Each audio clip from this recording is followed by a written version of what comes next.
రామ్మ అప్సరస రా రా అని సాకిని డాకిని ఇంకో దయ్యాన్ని కూడా ఇన్వైట్ చేశారు. అది ఎవరో కాదు, జగన్మోహిని. ఎవరా జగన్మోహిని? ఇదో కొత్త క్యారెక్టరా? ఉన్న క్యారెక్టరే కానీ దాని పేరు కొత్తది. అది ఎవరు ఏంటి అన్న దాని గురించి కూడా నేను మీకు పూర్తిగా వివరణ. అండ్ అలాగే ఏంటంటే ఈ రోజు మన సైమన్ ఇంకోసారి కూడా వచ్చేసారు. నాగ్ లోకి సైమన్ ఆత్మ అయితే ఇంకోసారి ప్రవేశించిపోయింది. హోస్టింగ్ అయితే అద్దరు కొట్టేశారు. మన లెవెల్ కి ఏ మాత్రం తగ్గకుండా. కాకపోతే ఆడపిల్లలు కదా అని కొద్దిగా స్మూత్ గా చెప్పారు అంతే. కానీ తగలాల్సిన చోట తగిలుంటే మారతారేమో అన్న నా ఒపీనియన్. అండ్ అసలు ఇవాళ అంత ఫైర్నెస్ చూపించడానికి గల కారణం ఏంటి?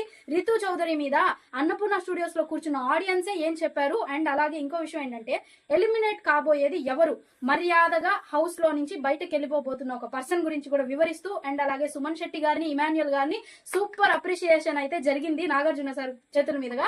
అండ్ ఇంకొక విషయం ఏంటంటే ప్రియాకి, శ్రీజాకి టోటల్ ర్యాంపేజ్ అయితే ఇవాళ ఎపిసోడ్ లో ఫుల్ గా ఒకదాని మీద ఒకటి పడుతూనే ఉంది. అసలు టోటల్ గా ఏం జరిగింది? అండ్ పవన్ క్యాప్టెన్సీని వెనక్కి తీసేసుకున్నారు. దానిపైన కూడా నేను టోటల్ వివరంతో ఫుల్ వీడియో లింక్ అయితే నా ప్రొఫైల్ కింద అయితే పిన్ చేస్తాను. వెళ్ళి క్లిక్ చేసి ఫుల్ వీడియో చూసేయండి. వీడియో నచ్చితే లైక్, షేర్ అండ్ మన ఇట్స్ తాన్ ఆఫీషియల్ 1 ఛానల్ అయితే సబ్స్క్రైబ్ చేసుకోండి. నెక్స్ట్ వీడియోలో కలుసుకుందాం. అంటిల్ దెన్ చలో రైట్.